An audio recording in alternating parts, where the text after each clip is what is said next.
Hello friends, welcome to only IAS foundation. सभी का बहुत बहुत स्वागत है। तो आज के इस सेशन में हम बात करेंगे आपके कुछ ऐसे कमेंट्स, आपके कुछ ऐसे क्वेश्चंस जो जनरली स्टूडेंट्स के मन में होते हैं, चाहे वह प्रिपरेशन कर रहे हो, प्रिपरेशन कर चुके हो, एक आधा अटेम्प्ट उन्होंने दे दिया हो या फिर स्टार्ट जस्ट किया हो, जस्ट स्टार्ट किया है, फ्रेश स्टार्ट किया है उन्होंने यूपीएससी की प्रिपरेशन को करना। पर हमारे मन में इतने सारे क्वेश्चंस रहते हैं, कभी ना कभी वह हमें परेशान करते रहते हैं कि हम क्या करें क्या ना करें, है ना, what do and not to do. So यहाँ पर हम बात करेंगे इस स्ट्रैटेजी सेशन में, कुछ नया नहीं बात करने वाले, जो आप सब जानते हैं। आप सभी वैसे भी सब बहुत होशियार हो चुके हैं, तो आप सब जानते हैं, बट फिर भी आपके कुछ कंसर्न्स, कुछ क्वेश्चंस रहते हैं, कुछ कमेंट्स ऐसे रहते हैं जो बार बार हमें इस तरह के वीडियोस बनाने पे मजबूर करते हैं। टाइम टेबल क्या होना चाहिए, किन किन चीजों को फॉलो करें। हाँ, एक और इंपॉर्टेंट कंसर्न आता है ऑनलाइन वर्सेज ऑफलाइन का, कि कैसे ऑनलाइन प्रिपरेशन कर ले, ऑनलाइन प्रिपरेशन से क्या काम चल जाएगा, ऑफलाइन प्रिपरेशन क्यों कर रहे हैं, क्या आखिर उसके बेनिफिट्स हो सकते हैं, क्या इसके प्रॉस कॉन्स हो सकते हैं, उस पर भी हम चर्चा कर लेंगे।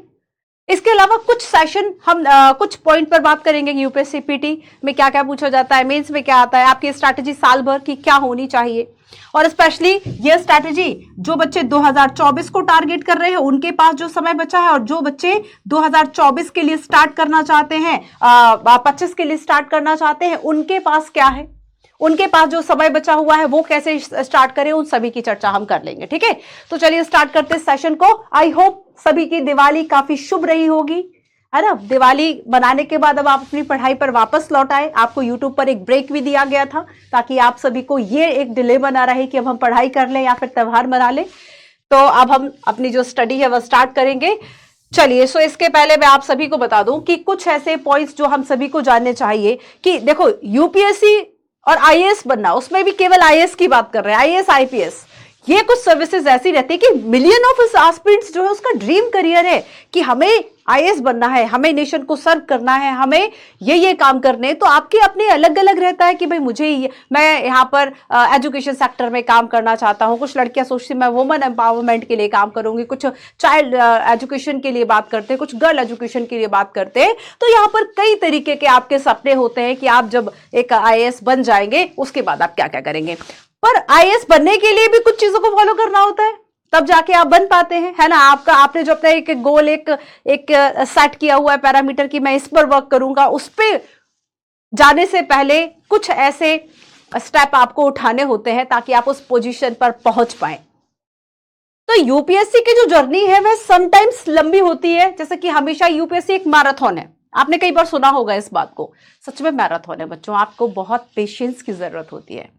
फर्स्ट अटेम्प्ट है तब भी पेशेंस चाहिए। उस वक्त हमारे अंदर एक ककुलाहट आ जाती है कि अरे मैं कितना पढ़ना है, मैंने तो अभी कुछ भी नहीं पढ़ा, कितना कुछ पढ़ना है अभी बाकी, अभी शुरू नहीं किया, अभी ये भी करना है, ये भी करना है, ये भी करना है, कैसे करेंगे, टेस्ट भी लगाने, पीवाईक्यूज भी करने, कैसे हम उस तक पहुंचेंगे।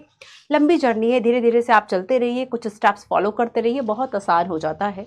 ये हौच-पौच वाली कंडीशन तब होती है जब हम प्रैक्टिस कुछ भी नहीं कर रहे होते, हम इंप्लीमेंट किसी भी स्टेप पर नहीं कर रहे होते, हम सिर्फ परेशान हो रहे होते हैं, है ना। तो यहाँ पर एक थोड़ा सा एक दिशा देने का हम काम करेंगे कि आप किस तरीके से उन स्टेप्स को फॉलो करें और आपके इस तरह की जो बेचैनी है वो उससे आप बच सके। तो सबसे पहले तो देखो बच्चों कि आप क्या करेंगे कि आपने जो भी अपना एक रूटीन, एक टाइम टेबल, अगर आपको यूपीएससी की प्रिपरेशन करना है तो फर्स्ट ऑफ ऑल आपको सबसे पहले जो करना है वह है आपका टाइम टेबल। इसको ऑर्गेनाइज कीजिए आप, जैसे कि आपने स्टडी का टाइम बना लिया कि मुझे मॉर्निंग में जो है वह ये पढ़ना है, ठीक है, मुझे इवनिंग में ये पढ़ना है, ठीक है, मुझे नाइट में ये पढ़ना है, उसके बाद नेक्स्ट डे जो है वह मुझे 1 आवर रिवीजन करना है, ठीक है। अब वैसे भी आपने सेट कर रखा था कि मुझे 1 मंथ में पॉलिटी कर लेनी है, स्पेशली जो बच्चे 2024 के लिए दे रहे हैं, 2024 के लिए दे रहे हैं, तो अभी आपके पास जो मंथ बचे हैं, टारगेट करो अपने एक एक कोर सब्जेक्ट को, एक एक कोर सब्जेक्ट को टारगेट कर लो 1 मंथ के अकॉर्डिंगली, करंट के साथ साथ। तो यहाँ पर इस तरीके से आप अपने बना ले कि भाई वीकली मेरा ये प्लान है, आज का मेरा ये प्लान है।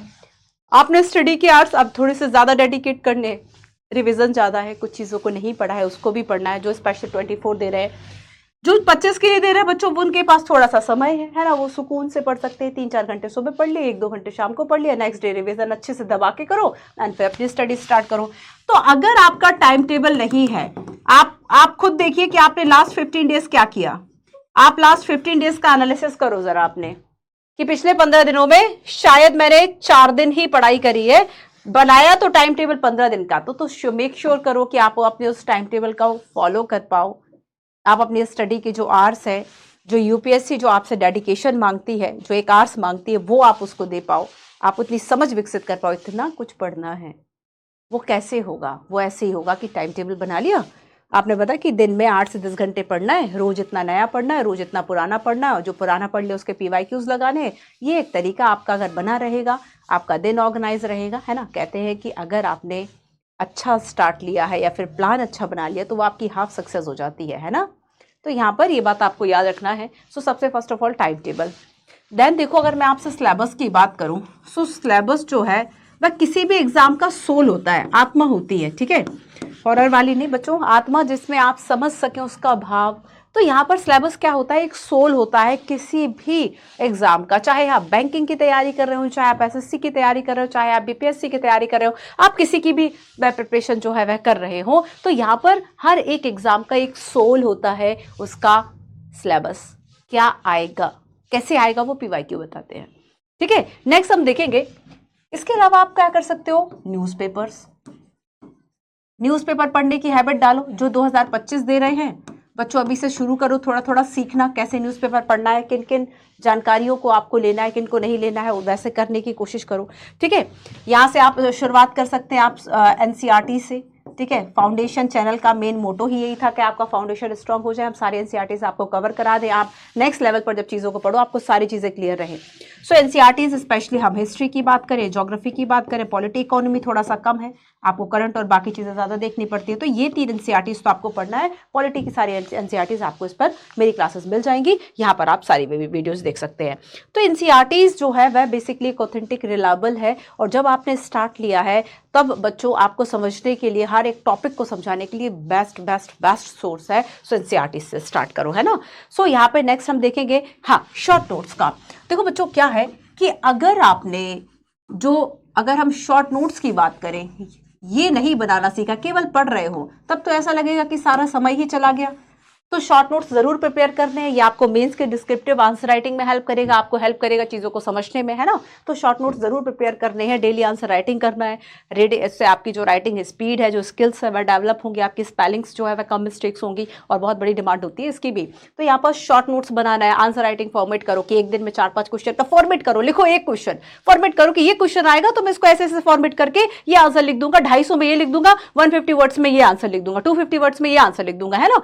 नेक्स्ट देखो, अगर बच्चों आपने रिवीजन नहीं किया है तो चीजों को मेमोराइज करना, चीजों को रिवाइज करना बहुत ज्यादा जरूरी है ना। आगे पाठ पीछे सपाट वाली कंडीशन अगर होगी बच्चों, 5 साल लग जाएंगे यूपीएससी का सिलेबस करने में, जब आगे का नंबर आएगा पीछे वाला सब साफ।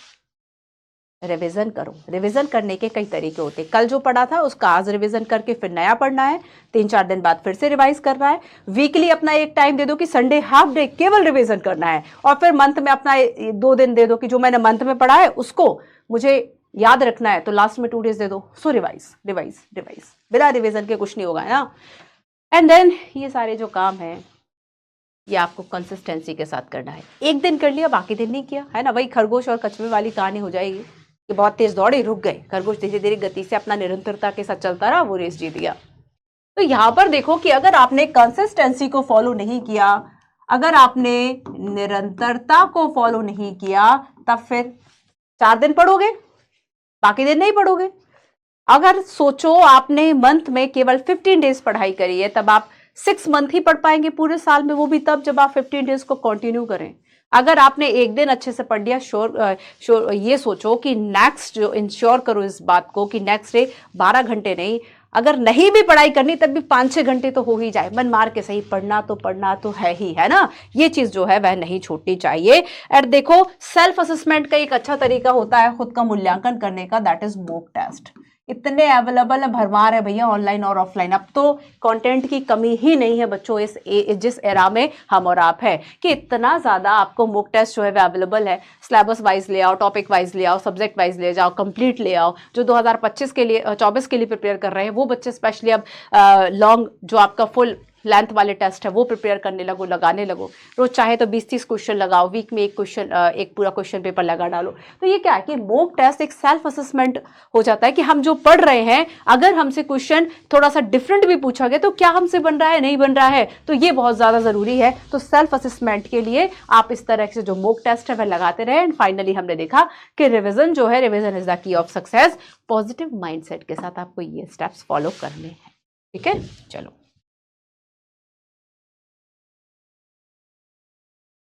अच्छा, अब आप सभी को के मन में काफी एक जो प्रश्न रहता है कि क्या अगर हम PWOLIS की बात करें तो क्या आपके ऑनलाइन आपको ज्वाइन करना है, ऑफलाइन आपको ज्वाइन करना है, ठीक है।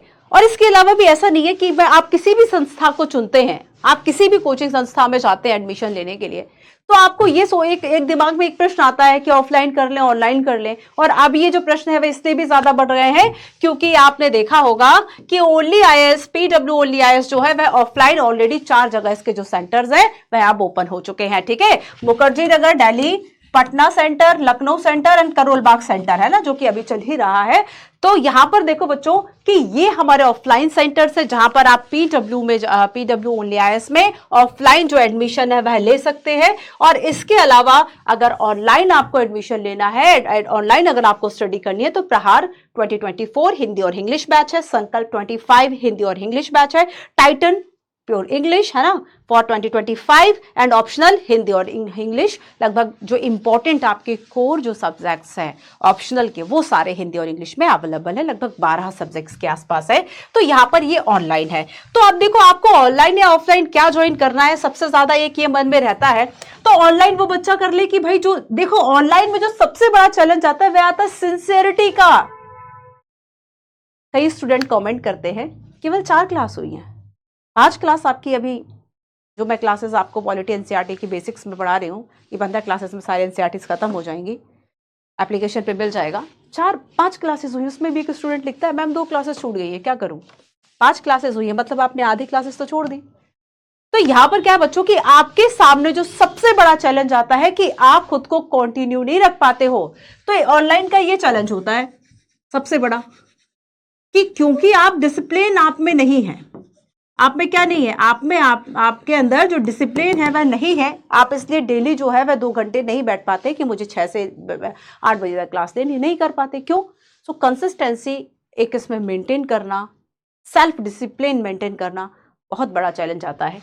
ये चैलेंज आप में ऑफलाइन में नहीं है। अगर आपके पास ऑफलाइन के ऐसा लग रहा है कि भाई ऑफलाइन सेंटर है, ऑफलाइन सेंटर में हमें एक एनवायरनमेंट, इसका प्लस पॉइंट रहता है कि आपको जो एनवायरनमेंट है वह मिल जाता है ना। बच्चों के साथ एक कंपटीशन वाला जो भाव है वह आ जाता है कि बाकी जो स्टूडेंट है वह पढ़ रहे हैं, वह आंसर कर रहे हैं, हमसे नहीं बन रहा, तो एक कॉम्पिटिशन जो है वह डेवलप होता है, ठीक है। तो यहाँ पर क्या होता है बच्चों कि ऑनलाइन में जो चैलेंजेस है वो यहाँ पे आपके ओवरकम हो जाएंगे। एक एनवायरनमेंट का जिस बच्चे को लगता है कि हमें एनवायरनमेंट चाहिए, हमें बाकी बच्चों से कंपटीशन करना है, हम देख के सीखने वालों में से ज्यादा हैं, या फिर हमें टीचर से इंटरेक्ट करना है, तो ये सारी चीजें जो है वह आपको ऑफलाइन में मिल जाती है। पर जिससे को लगता है कि भाई ऑफलाइन है, तो ऑफलाइन क्या है, एक आपका ये हो सकता है कि भाई इसमें आपका टाइम सेव हो जाता है, ठीक है। जैसे कि ऑफलाइन में क्या है, आपका डेली, ऑफलाइन में क्या हो रहा है कि आपको डेली आना है, आपको 2 और 3 आवर जो है वह क्लास करनी है, और ये चलेगा आपका साल भर। यहां पर आपका टाइम ये बच सकता है कि आपने 2 लेक्चर्स को एक दिन में कर लिया, ठीक है। आप इसमें थोड़ा सा जो है वह, और सबसे अच्छी बात है कि आप इसको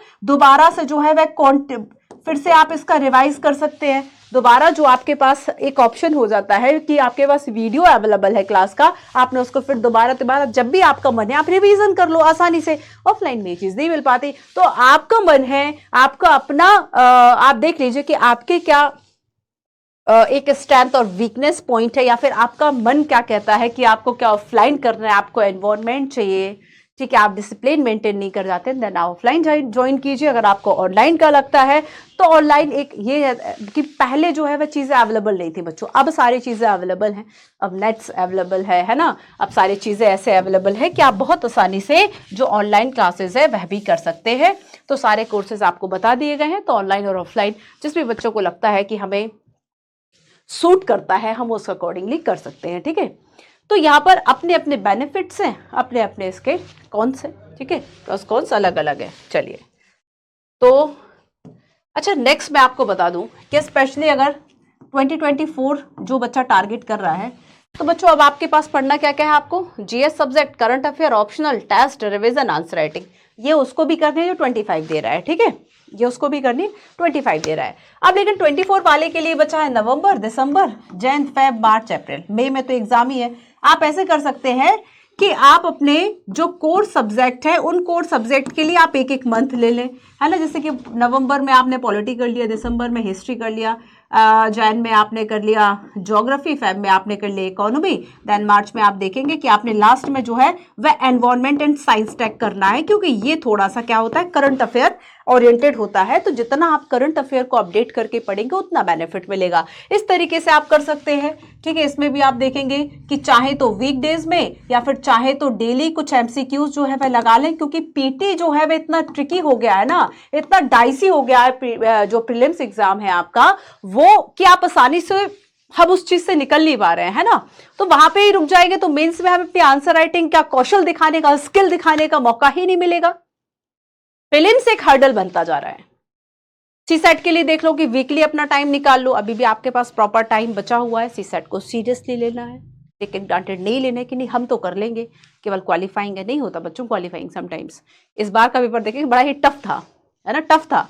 और ये भी नहीं करना है कि नहीं हमें एसएससी के लेवल का परफेक्शन लेके आना कि आंखों आंखों में सॉल्व हो जाए क्वेश्चन, इतनी भी जरूरत नहीं रहती। तो एक बैलेंस सिखाता आपको, यूपीएससी की तैयारी ही बैलेंस सिखा देती है। तो यहाँ पे क्या करना है कि आपको पूरा एक बैलेंस बना के चलना है। कोर सब्जेक्ट रखिए, और आपको लगता है कि भाई अभी आपके पास ये 5 मंथ्स के आसपास हैं, आप अपना ऑप्शनल के लिए दिन फिक्स कर लीजिए कि ऑप्शनल मुझे 3 डेज पढ़ने हैं। एक कोर सब्जेक्ट तो मंथली चल ही रहा है, इसके साथ प्लस 3 डेज आपको ये करना है, 3 डेज जो है आप करंट अफेयर कर लीजिए, ठीक है, या 1 वीक ऑप्शनल कर लीजिए, 1 वीक में करंट कर लीजिए। तो ये सारी चीजें चलती रहेंगी। रिवीजन का सही तरीका मैं आपको बता चुकी हूँ कि आज जो पढ़ा है कल पढ़ लो, है ना। उसके अलावा 2-3 दिन बाद हमारी मेमोरी से वो चीजें गायब होने लगती, फिर से उसको एक आप फिर से रिवाइज कर ले, फिर वीकली कर ले, मंथली कर ले, तो 2-3 रिवीजन के बाद ही चीज़ें पक्की हो पाती हैं। तो यहाँ पर आपको ज़रूरत होती है ये सारी चीज़ें। रिसोर्सेज एकदम लिमिटेड रखना है, कुछ भी आपको ज़्यादा हो नहीं गिना है, ठीक है। इसके अलावा जिन बच्चों को लगता है कि क्या कोई ऐसा प्रोग्राम है जिससे जुड़ सकते हैं आप अपने test series and mock test, जिससे आपका एक सेल्फ इवैल्यूएशन हो जाए, तो यस, IDMP प्रोग्राम है बच्चों, integrated daily MCQ and mains answer writing program, ठीक है। ये अवेलेबल है, जिसमें प्रीलिम्स और मेंस का जो टेस्ट सीरीज है वह 24 के लिए अवेलेबल है। इससे आप जुड़ सकते हैं, सारी इन्फॉर्मेशन आपको मिल जाएगी एप्लीकेशन पे। अब देखो प्रीलिम्स एग्जामिनेशन की बात आ गई। प्रीलिम्स एग्जामिनेशन के लिए आपका paper first that is GS, second CSAT. याद रखना बच्चों कि जो आपका सीसेट है, ये सीसेट जो है ये केवल क्वालिफाइंग नेचर का होता है, इसके मार्क्स जो है वो ऐड नहीं होंगे, केवल आपको क्वालिफाइंग करना है इसको, ठीक है, केवल क्वालिफाइंग करना है। GS से आपकी जो मेरिट है वह बेसिकली बनेगी प्रीलिम्स में। तो यहां पर हम देखेंगे कि इसमें क्या क्या पूछा जाता है, जरा एक बार मैं आपको बता दूं। तो करंट इवेंट्स आएंगे नेशनल और इंटरनेशनल इंपॉर्टेंस के। लास्ट टाइम आप देखेंगे कि एक सरप्राइज दे दिया यूपीएससी ने कि स्पोर्ट को लेके कभी क्वेश्चंस नहीं आते थे, 3 क्वेश्चंस डायरेक्ट स्पोर्ट्स से आ गए, 3 क्वेश्चंस। तो यहां पर ऐसा नहीं है कि यूपीएससी का सेम ट्रेंड है कि जो अब तक नहीं पूछा वो नहीं पूछेगा। अगर लिखा है नेशनल इंटरनेशनल के करंट इवेंट्स, अब वर्ल्ड कप चल रहा है, आपको पता ही नहीं होगा कि वर्ल्ड कप में इंडिया कहां पहुंची कहां नहीं पहुंची, ठीक है, या फिर बाकी कुछ चीजें। तो यहां पर बच्चों आपको current event national international importance के जरूर पता होने चाहिए। History of India, Indian national movement, यही बस लिखा है, बट पढ़ना आपको सब पड़ता है। वर्ल्ड हिस्ट्री जो है वह पार्ट आपका मेंस का होता है, वर्ल्ड हिस्ट्री, और फिल्म्स में आपका वर्ल्ड हिस्ट्री का पोर्शन नहीं होगा, but medieval, ancient and modern आपको पढ़ना होता है, ठीक है।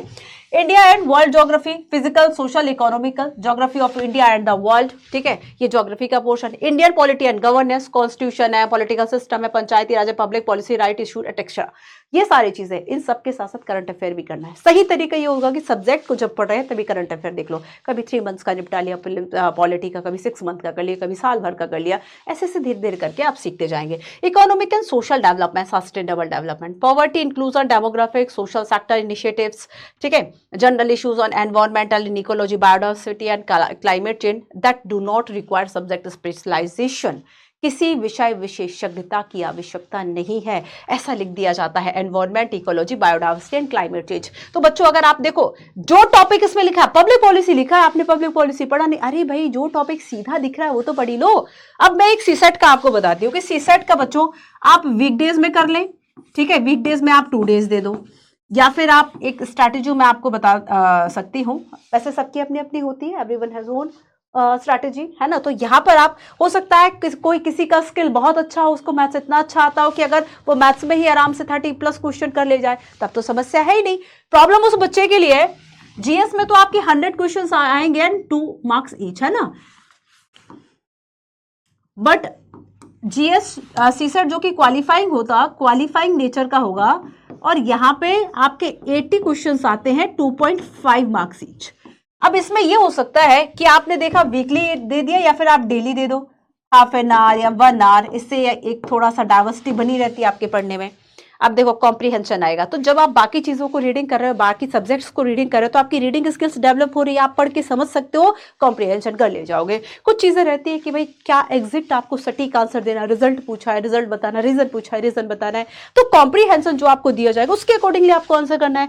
Interpersonal skills including communication skills, ठीक है, इससे क्वेश्चन सामान्यतः बन जाते हैं। Logical reasoning and analytical ability, decision making and problem solving, general mental ability. अब देखो बच्चों, ये 3 ऐसे पॉइंट्स होते हैं जिसपे आप सामान्य रूप से पकड़ बना, आपको बहुत मैथ्स की आवश्यकता इसके लिए नहीं होती।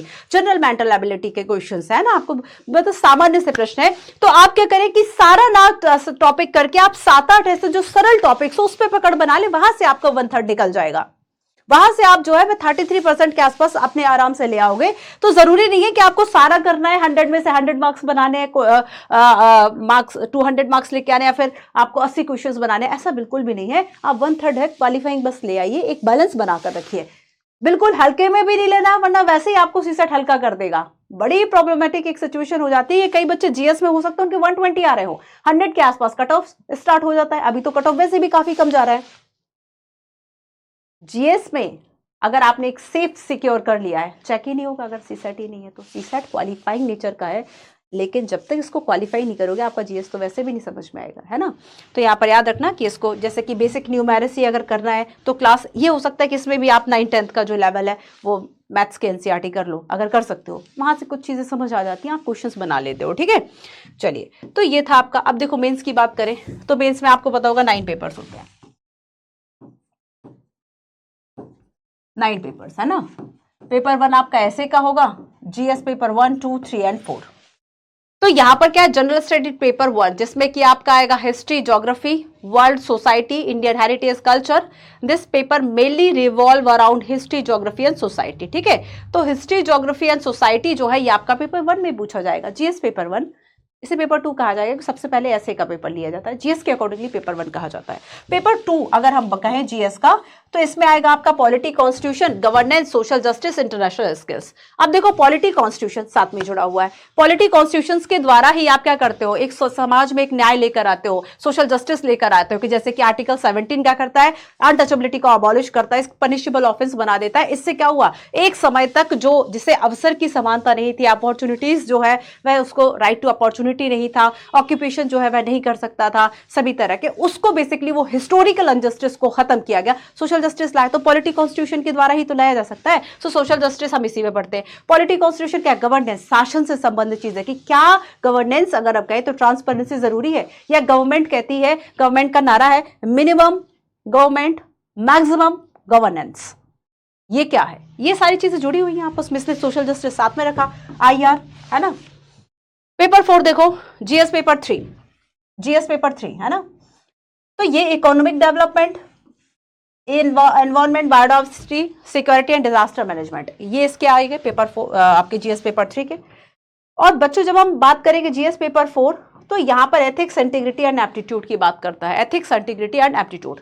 तो देखो आप ये कर सकते हैं कि अभी जो 24 के लिए बच्चे दे रहे हैं, अगर मान लीजिए आपका प्रीलिम्स हो गया, इस बात को समझिएगा, जो 24 दे रहे हैं, आपका प्रीलिम्स हो गया, ये आपका मई में है ना, मई में लास्ट में है, तो आपके पास फिर क्या बना, जून, जुलाई, अगस्त, सितंबर में आपका पेपर है, 3 मंथ्स यू हैव ओनली। और ऐसे में आप पेपर 4 नहीं कर सकते। पेपर 4 आप देखेंगे कि बड़ा ही आपका एक आप स्कोरिंग हो सकता है, तो अभी से आप इसकी जो प्रिपरेशन है वह अपनी एक बार करके जरूर रख लें, और ना भी कंप्लीट हो पाए तो 60-70% हिस्सा तैयार करके साइड में रख लीजिए कि ये हमारा तैयार हो गया, ठीक है। तो यहां पर क्या होगा बच्चों, बाद में रिवीजन करना है, बचे हुए पोर्शन को कंप्लीट करना है, आंसर राइटिंग करना है, तो वो 3 मंथ्स आपके इसी में लग जाते हैं। तो सही तैयारी यही होती है। और जो बच्चे 25 के लिए कर रहे हैं, याद रखना कि जब आपका ये समय आएगा ना, जन के बाद, तो आप बेसिकली पीटी फोकस्ड आपको होना है, बिकॉज ऑफ पीटी बड़ा ही डाइसी हो चुका है। तो यहाँ पे क्या करना है कि आपको धीरे धीरे से मान लीजिए कभी आपने 1 मंथ या 2 मंथ दे दिया कि मुझे केवल एथिक्स ही पढ़ना है, और जो बच्चे 24 टारगेट किए हैं वो कभी 15 दिन रख लो बीच में कि एक तो कोर सब्जेक्ट में कर ही रहा था, 15 दिन और मैंने साथ में रख लिया, एथिक्स को पढ़ डाला वहां पे, ठीक है। तो यहाँ पे क्या है, आप एक सिनॉप्सिस बना के रख लीजिए, शॉर्ट नोट्स बना के रख लीजिए। शॉर्ट नोट्स नहीं बनाओगे लास्ट में क्या रिवाइज करोगे, लास्ट में रिवाइज नहीं करोगे तो चीजें याद ही नहीं आएंगी। गेम ही रिविजन का है, गेम ही मेमोराइजिंग का है, ठीक है। 6, 7 आप देखेंगे ऑप्शनल है आपका। ऑप्शनल पे आपको वर्क करना, मान लीजिए आपने हिस्ट्री लिया है, मान लीजिए आपने PSIR लिया है, ठीक है। तो अगर आप देखो दोनों आपके टोटल जो मार्क्स हैं 1750 में के, तो आप देखो 500 मार्क्स का आपका ऑप्शनल है। इसमें जो बच्चा 300 प्लस ले आता है, आप देखेंगे कि रैंकिंग पे बहुत फर्क पड़ता है। तो ऑप्शनल को बहुत ज़्यादा आपको एक तरह से प्रेफरेंस देना है, आपको पढ़ना है। तो बेसिकली अपनी स्ट्रैटेजी को बनाकर चलो, सिलेबस को देखते रहोगे, चीज़ों को देखते रहोगे, है ना। मैंने IDMP बता दिया, ऑनलाइन ऑफलाइन सेंटर बता दिए। तो मुखर्जी नगर दिल्ली, पटना, लखनऊ, करोल बाग। पटना में बता दूं कि 25 नवंबर को जो भी बच्चे ऐसे हैं जो कि बिहार से हैं, पटना से हैं, तो 25 नवंबर को पटना में एक सेमिनार होने जा रहा है। उसकी इन्फॉर्मेशन आपको बाकी चैनल्स पर मिल जाएंगी, ठीक है। तो ये हमने आज की क्लास में समझा, और अगर आपके बाकी कोई क्वेश्चन है तो आप कमेंट में कीजिए। बाकी इस तरह के स्ट्रैटेजी वीडियोस सेशंस हम और लेकर आते रहेंगे, ताकि आपको पढ़ाई के दौरान किसी भी तरह का कंफ्यूजन ना हो। मिलते हैं अपनी नेक्स्ट क्लास में। Thank you so much.